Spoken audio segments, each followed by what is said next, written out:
estamos aquí con Daniel de May, lleva 7 años trabajando para establecer una obra en la ciudad madrileña de Cobeña, y él a lo largo de estos años ha ido trabajando con distintas estrategias, y en concreto lo que nos va a contar un poco acerca de todas esas estrategias, pero también de forma muy especial sobre el trabajo que ha venido realizando últimamente en colaboración con la Iglesia Católica o con la parroquia de allí de Cobeña. Cuéntanos en primer lugar cuándo llegaste a España y con qué propósito. Bueno, antiguamente ya habíamos vivido en España algunos años para un proyecto de la empresa en la que trabajaba, pero en esta etapa estamos desde 2006, y el propósito de este retorno fue unirnos a un proyecto de obra pionera para establecer una iglesia en un área sin iglesias evangélicas entonces, al noreste de Madrid. Era un área que incluía Cobeña y algunos pueblos más, y era enfocado en la familia. Nuestro propósito era trabajar con familias no cristianas, pero desde nuestra familia o nuestras familias, algo así como de familia a familia, basándonos en 3 cosas fundamentales: relaciones interpersonales, integrados en la vida social del pueblo y grupos en casa. ¿Y qué actividades evangelísticas habéis realizado hasta ahora en Cobeña? Bueno, nosotros creemos que la evangelización en sí es un proceso que tiene al menos 3 partes, que es estar, o lo que sería la presencia, servir, o lo que sería hacer, y proclamar, lo que sería decir. Y digo partes y no formas que se excluyen entre sí. Entonces, desde que llegamos hemos intentado ir cubriendo esas partes de acuerdo a los dones que teníamos, de acuerdo al momento y al lugar en que estábamos y cómo iban las relaciones con las diferentes personas. Lo primero que se hizo, y antes incluso que vengamos nosotros, al menos 3 años antes, fue orar. Nosotros orábamos antes de venir, y las personas que estaban orando por el proyecto oraban por las personas para preparar el terreno, ¿no?, para esa evangelización que iba a llegar, y por nosotros mismos.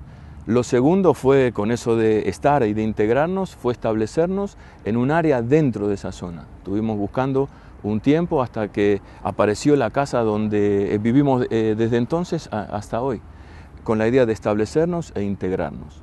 Y lo siguiente, ya con el sentido de hacer, tal vez tenga que ver más con nuestros dones, tanto de Vanina, mi mujer, como mío, que es el servicio y también la evangelización. Comenzamos a hacer tareas de servicio en las residencias de ancianos que hay en el pueblo, que hay 2, acompañamiento, estar con ellos, enseñar lo que sabemos, inglés, informática. Estuvimos colaborando en el AMPA, principalmente Vanina, con las necesidades que había en la escuela, pero luego haciendo sketch o haciendo obras de teatro que tenían que ver con lo que nosotros creemos al final, y ahí fuimos teniendo mayores relaciones y sobre todo tareas de servicio. Lo siguiente que comenzamos a hacer fueron eventos.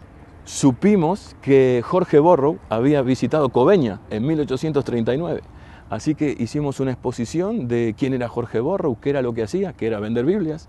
Así que en la Casa de la Cultura hicimos una exposición sobre todas las Biblias desde 1839 hasta ahora, incluso de antes, referida a la Biblia en sí, pero a la historia de Jorge Borrow en Cobeña.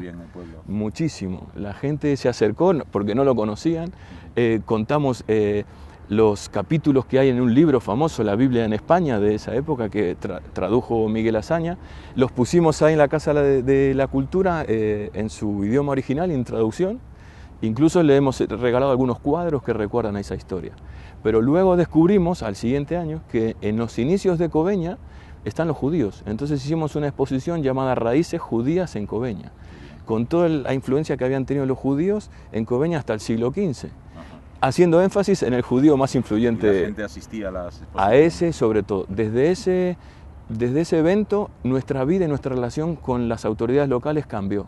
No tanto por la exposición, que sí, lo centramos en Jesús, el judío más influyente de la historia, pero también vino un pianista americano judío creyente que dio unos conciertos sobre Beethoven excelentes, y algunas personas les conocieron e hicimos mucha publicidad.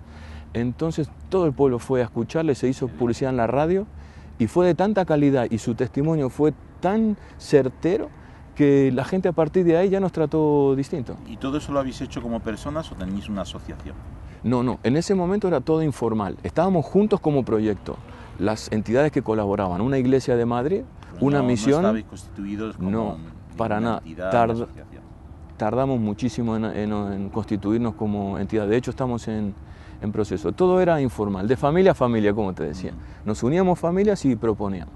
Luego hicimos eventos musicales, según conectábamos también. Hicimos uno a favor de la entidad Stop the Traffic, en la misma plaza del pueblo, con el camión este que hace recitales por los pueblos. Lo pagó el ayuntamiento, inclusive nosotros solo tuvimos que conectar. Hicimos un festival de hip hop, también cristiano, en favor de World Vision. Luego hicimos conciertos de funky, música funky y de flamenco fusión. Entonces la gente veía que bueno, teníamos acceso a la cultura, que los espectáculos eran buenos y siempre que tenían raíces espirituales. La gente sabía por qué lo hacíamos. Y luego otros eventos deportivos como campeonatos de pádel, maratones de fútbol, que lo hacíamos coincidir con Navidad, y luego entregábamos los premios en un bar, en una cafetería, y pasábamos vídeos sobre el verdadero significado de esa fiesta, estas mini movies que andan en internet, las comprábamos inclusive, y la gente lo podía ver. Y de esa forma conectábamos eventos con lo que nosotros queríamos transmitir. ¿Y de todo eso qué fruto visteis? Bueno, que pudimos dar paso a lo siguiente que estaba en nuestro corazón, por lo que habíamos venido, comenzar grupos. Ahí comenzamos a invitar a las familias, según el grado de relación que teníamos, o hasta donde nos dejaban llegar, le invitábamos o a orar. Hay gente que nos contaba problemas y le decíamos, ¿no quiere venir a orar? Entonces hicimos algunos grupos a lo largo del mes, enfocados, algunos en la oración, otros en la lectura bíblica. La lectura bíblica pura y dura, en vez de leer un texto y dar una predicación, leíamos mucho sobre la Biblia. La gente no conoce la Biblia. Leíamos grandes trechos del Evangelio o de Hechos en nuestra casa. Y luego había un debate, al estilo de un club de estos de lectura, una tertulia de lectura. Y luego algunos otros, que funcionó muy bien, una vez por mes un cineforum en casa. ¿Cómo se inició la colaboración con católicos? Bueno, con católicos conectamos desde el principio, porque en aquellas exposiciones de Jorge Borro, yo luego me enteré con el tiempo, las personas que vinieron sin conocernos eran personas que tenían algún interés, que luego descubrimos que eran católicos comprometidos. Y luego, con este dono que tenemos sobre el servicio, dábamos clases yo sobre todo de informática y otras personas del equipo de inglés. Y las puertas que se abrieron fueron de una parroquia católica, no en Coveña, sino en un pueblo que también consideramos del área, a unos 20 kilómetros de Coveña. Ahí comenzamos a dar clases de informática, de inglés, a personas que estaban clases de informática o de inglés en el aula de una parroquia. Entonces los que estaban conectados ahí eran católicos. El cura nos conoció y le gustó lo que hacíamos. Nosotros éramos genuinos en cuanto a servir, no íbamos con segundas. Obviamente cuando llegaba alguna fecha, como Navidad, intentábamos hablar sobre el tema, pero nada más que eso. Y él vio que los resultados eran buenos, que la gente estaba contenta, y aprovechó él esto que en la liturgia de los católicos se llama como Semana de la Unidad de los Cristianos. Que ellos tienen ahí y a veces lo tienen que cumplir, ¿no? Como el cubrir el expediente. Y si conocen a algún protestante, le invitan. Nos invitaron y fuimos a orar. Lo primero que hicimos con ellos fue orar dentro de la semana esta de unidad por los cristianos. Y fue genial porque, bueno, creo que la mayoría sabe que a veces en los católicos no se ejercita mucho esto de la oración, no se repiten cosas. Y ellos quedaron contentos. A tal punto que al siguiente año nos invitaron y luego querían que oremos con ellos. Y ya fuera de las semanas estas, en el año 2 o 3 veces nos uníamos a orar. Y bueno, y empezó a haber frutos y nos entusiasmamos cuando se repitió aquella frase bíblica que dice, enséñanos a orar. Entonces en grupo decíamos, bueno, pero como los niños de la escuela dominical, pero orar es hablar con Dios, intentémoslo. Y orábamos, hablábamos, y la gente empezó a dar paso. Algunas barreras se quebraron, y ese podemos decir que fue el inicio, ¿no? Contacto. ¿Y el curso Alfa, cómo es el contacto? Bueno, el curso Alfa vino un tiempo después. La cosa, yo en mi mente la ordeno un poco así. Estábamos seguros que nosotros estábamos cumpliendo 2 partes de la evangelización. Estábamos con la gente y la servíamos. pero no habíamos llegado nunca a una proclamación directa del mensaje de Jesucristo y asegurarnos que ellos entendían que la salvación es solo por fe y solo por gracia. Nunca lo habíamos podido hacer a ese nivel, aunque intuíamos que mucha gente lo entendía y otros que no. Entonces, pensando con eso en mente, un día alguien me habló del curso Alfa, y no solo me habló, una persona mayor con mucha experiencia, sino que me sugirió que lo practicara, que lo pusiera en práctica con mis alumnos de informática.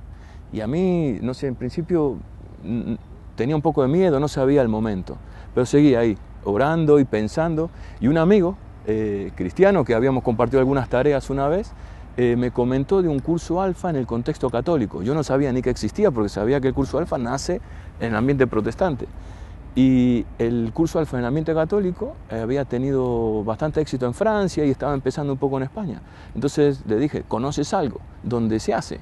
Y él me conectó con una iglesia en un barrio de Madrid, en el barrio del Pilar, y fui como oyente, me senté ahí como persona a oír, a ver de qué es esto.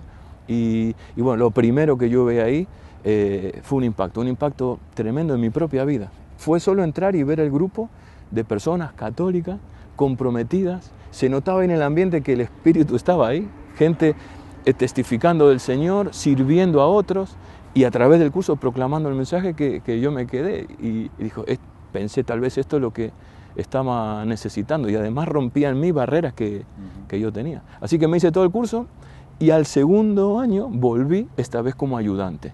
Y de alguna forma conocí más de cerca. En esta parroquia católica del barrio del Pilar. Sí, lo hice la primera vez como un participante y la segunda vez como un ayudante. ¿Y no te pusieron traba por ser Al contrario, eso es otra cosa, al contrario, me recibieron, ellos sabían, porque este amigo les había dicho, creo que va a ir un chico, una persona protestante, creo que incluso hasta me presentó como pastor, algo así, que traté de desmontar en los primeros 15 minutos. Y la gente me abrió los brazos.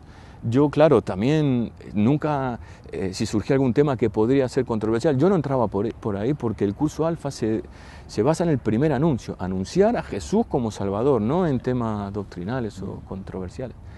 Y mientras yo estaba como ayudante del segundo curso, ya empecé a conectar con el cura de esta parroquia donde yo era profe y comentarle qué le parecía, y por otro lado hacer gestiones con mi pastor, también para asegurarme de que no haya barreras de eso, ¿no? Claro. Entonces, mientras yo estaba en el curso, nuestras gestiones iban avanzando hasta que un día nos sentamos juntos para comer, el cura, el pastor y yo, y todo empezó a funcionar sobre ruedas. El pastor corrió riesgo de aceptar que lo hagamos y llevamos el curso Alfa allí. Y al tercer año... ¿Pero en esta ocasión estabas tú solo o ya te acompañaron otros evangélicos a este curso? En estas gestiones estaba solo, pero cuando decidimos hacerlo... hablando en nuestra propia iglesia, 4 personas evangélicas me acompañaron, bueno, 3 y yo, éramos 4 personas, hicimos el curso y el cura buscó entre la parroquia personas cristianas comprometidas, y eran otras 4 o 5 personas católicas y nosotros 4, y el cura que estaba allí pero que luego no participó directamente de lo que es el curso. ¿Y cuál ha sido el resultado del curso Alfa en colaboración con la parroquia católica? Digamos, lo primero que vimos que cuando empezamos a orar y a prepararnos para aquel curso, estábamos unidos en lo mismo, que era el objetivo del curso Alfa, que es proclamar a Jesús. Pero sobre todo las personas, ellos, los católicos, tenían muchísimo miedo porque no están, por lo menos ellos, no están acostumbrados a evangelizar, ni a dar testimonio en su trabajo, o a invitar a amigos o a familiares a una actividad de la iglesia, no están acostumbrados, mucho menos a leer la Biblia, ¿no? Entonces tenían miedo, pero veían en nosotros confianza. Entonces se fiaron de que sabíamos lo que hacíamos y comenzamos. Lo que ellos no sabían es que nosotros teníamos más miedo todavía, porque de verdad nunca lo habíamos hecho en este contexto. Muchísimo miedo teníamos, pero en la primera cena, que normalmente el curso Alfa comienza con una cena, aparecieron 78 personas.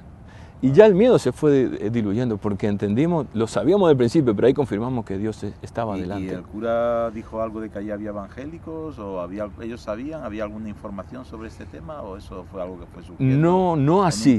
No así que había evangélicos, pero tampoco decía que eso era algo católico. Siempre se refería a cristianos. Sobre el final, cuando ya uno va entrando en otros temas, sí que se habló, sí, aquí hay unos hermanos protestantes o en otro momento hermanos que no son católicos. Ya.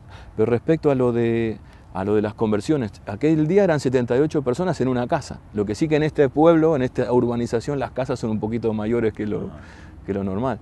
A la siguiente ya se quedó un grupo de personas que fue el que lo acabó. 13 encuentros y un fin de semana con 50, 51, 52 personas. Y al final, que hay un tiempo de testimonios y donde la gente cuenta cómo vivió, yo he oído y he visto personas cambiar su vida, dar testimonios de haber recibido a Jesús, dar testimonios de que antes no conocían a Dios y ahora saben que existe y que tienen que ver con ellos. Personas que no creían, ahora decían, bueno, algo habrá, Dios existe. O sea, testimonios cada uno en su punto de un nuevo paso. Luego había, como ellos llaman, alejados, ¿no? Personas que son católicas solo convencionalmente y que ahora habían visto que realmente Jesús es real, que Jesús puede cambiarles la vida y volvían a la iglesia católica. Claro. Pero Bueno, estaban allí. ¿Cómo ha afectado la colaboración con católicos en nuevos miembros para la iglesia o para el grupo de hogar? Estrictamente hablando, en cuanto a la futura iglesia en la que estamos trabajando, no ha aportado ningún miembro. Si contamos miembros como el grupo que se declara parte de esa comunidad. Pero ha habido conversiones, personas que entran en el reino de Dios. Y eso posibilitó que aquel curso que habíamos hecho en Santo Domingo lo hagamos en Coveña mismo. Aquella colaboración con católicos Santo en otro pueblo. Es el otro pueblo, ¿no? Es en otro pueblo, lo he dicho, bueno, que no quería dar nombre, no importa. Aquel curso en Santo Domingo hizo de que nosotros veamos que había resultados, pero en nuestro corazón está Coveña. Nosotros queríamos generar una comunidad de verdaderos cristianos en Coveña y esperábamos, y el cura de nuestro pueblo se resistía, no estaba a favor de hacer nada con nosotros. Así que orando y esperando, un día recibo un llamado del cura aquel que 2 familias de Coveña habían hecho el curso en aquel otro pueblo y que las personas habían dado pasos y que querían hacer algo por su pueblo, justo lo que esperábamos. Entonces nos conectaron, hablamos con ellos y ahí empezamos a soñar juntos. Durante 6 meses estuvimos reuniéndonos una vez por mes, primero para ver qué queríamos hacer, luego para orar, y al final montamos el primer curso Alfa en Coveña y en una de las casas de estas familias, y aparecieron 50 personas que se mantuvieron a lo largo de todo el curso, 3 mesas de adultos y una mesa de jóvenes. Todas esas personas, cuando acabaron el curso, dieron también testimonio, algunos incluso un testimonio de sanidad física, no solo emocional. Y bueno, un fruto en cuanto a nuestro corazón y lo que queremos ver, que esa mesa de jóvenes se sigue reuniendo. Algunos chicos uno se declara ateo y otros agnósticos, pero se siguen juntando y están leyendo el Evangelio de Marcos. Entonces, claro, no es un fruto que puedas contar en el culto del domingo. No son miembros bautizados todavía. Claro, pero están ahí. Sí. Y luego de las otras 3 mesas, 2 mesas se están reuniendo a nivel adulto. Yo soy parte de una, donde continuamos. En una hay gente que tiene preguntas del área espiritual, desde el punto de vista de la fe, y otro grupo está leyendo lo mismo, el Evangelio de Marcos, y luego de leerlo hacemos esas preguntas. Utilizo siempre esa técnica que había dado, en mi punto de vista, tan buenos resultados en aquellos grupos de hogar, lo estamos haciendo igual. Entonces ahí hay unos resultados tremendos que yo no sé en el futuro qué va a pasar, pero hay algo que yo estoy seguro: el Espíritu Santo está en esas personas y el Espíritu Santo guiará a toda verdad. Esas personas, ¿a dónde serán guiadas? Yo no lo sé, pero entiendo que va a ser a la verdad. Luego, también creo eso de que las ovejas reconocen la voz del pastor. Si ahora son ovejas porque se han convertido en discípulos, en seguidores, irán a donde está Jesús. Y si Jesús está en la Iglesia Católica, perfecto, también está en nuestro culto. Bueno, la gente decidirá, no lo sé. Lo que sí estoy seguro es que hay gente entrando al reino de Dios, que es lo más importante. Estás cumpliendo tu misión. Totalmente. Tuve en un momento, me preguntaba sobre los beneficios. El beneficio es para el propio evangelizado, que estaba muerto y ahora vive. Claro. Para nosotros no hay ningún beneficio excepto ese, cumplir con el llamado al que estamos, de evangelizar, ¿no? A nosotros Dios nos llamó a evangelizar, es nuestra obligación, nosotros cumplimos con eso. Y bueno, como decía Pablo, ay de mí si no lo cumplimos. Claro. ¿Y qué perjuicios puede haber cuando colaboramos con católicos en la evangelización? Sinceramente, yo perjuicio no encuentro ninguno hasta ahora. En cuanto a la evangelización, lo que sí hay peligros, y oro cada día al Señor de protegerme de esos peligros. Los peligros, el peligro más común, más inmediato es que nos apartemos de lo que nos une, que es el primer anuncio. No queremos salir de anunciar a Jesús, porque en cuanto nos salimos un poco, el discipulado, la catequesis, como llaman ellos, el trabajo pastoral, cuando las personas te hacen una consulta sobre un punto de la Biblia, incluso la pastoral familiar, ahí ya encontramos muchas diferencias con la iglesia. Entonces el peligro está en que cuando la confianza se va ganando y en una charla, en un café, comenzamos a tener conversaciones con ellos más desde el punto de vista doctrinal, podemos correr el riesgo de entrar en un área que nos divide en vez de unirnos, y puede ser contraproducente. Entonces, para mí, el beneficio está si nos mantenemos solamente en anunciar el Evangelio. Y luego, como adultos, hermanos adultos, que mi hermana vive en su casa y tiene sus costumbres, y yo vivo en la mía y tengo mis costumbres, pero no nos dejamos de identificar como hermanos, de esa forma ellos harán sus liturgias y nosotros las nuestras. Hay partes que sabemos que no podemos entrar, por eso que no lo veo como un perjuicio, pero sí como un peligro. Claro. ¿Merece la pena entonces, trabajar con católicos a la hora de evangelizar? ¿Y por qué? Claro que merece la pena, porque mira, los primeros evangelizados son los propios católicos nominales, aquellos que van a la iglesia y se bautizaron hace años, pero que no conocen a Jesús. Los primeros son ellos, porque nos ven, porque oramos juntos, porque nos ven cómo nos movemos, pero además porque ellos están escuchando de nuestra boca y de otros el mensaje del Evangelio. O sea, ya con eso estamos evangelizando a un montón de personas. Pero segundo, es porque juntos llegamos a personas, en nuestra experiencia, que no habíamos llegado en años. Personas que tienen prejuicios con los evangélicos, que nos saludan pero que jamás habían aceptado una invitación y mucho menos una conversación con nosotros. Algunos, a vernos juntos, ya nos escuchan diferentes, y cuando le hemos invitado han venido, no a nuestra casa, a la casa de ese amigo. Ajá. Y luego otras personas, cuando los católicos les invitan, están más abiertos a asistir que cuando le invitamos nosotros. O sea, merece la pena porque evangelizamos a los católicos y llegamos a más personas en menos tiempo. Lo último, creo que ya, si lo quieres ver como algo estratégico, cuando las personas católicas se convierten y se quedan en la iglesia, entendemos que el Espíritu Santo está en esas personas. De alguna forma es como introducir misioneros dentro de la propia cultura. No tienes que acreditar su autoridad porque ya están, no tienen que aprender idiomas nuevos ni conocer la cultura. Son personas que empiezan a contar lo que vivieron. Son misioneros en su propia cultura. El futuro, no lo sé, quizás las personas, cuando muchos sean los que conocen a Jesús de verdad, se enterarán o se darán cuenta de algunos errores. No lo sé, quizás esos errores se subsanen. Yo estoy seguro que la Iglesia Católica de aquí a un tiempo será diferente. Incluso me atrevo a pensar que la Iglesia Evangélica, si seguimos con estas colaboraciones, de aquí a un futuro será diferente y para mejor. Claro. A veces nos olvidamos, ¿no?, que Casiodoro de Reina, Cipriano de Valera también eran católicos. Es verdad, claro que sí. ¿No? Claro que sí. Y ahora claro. son nuestros héroes. Ya lo creo, sí, señor.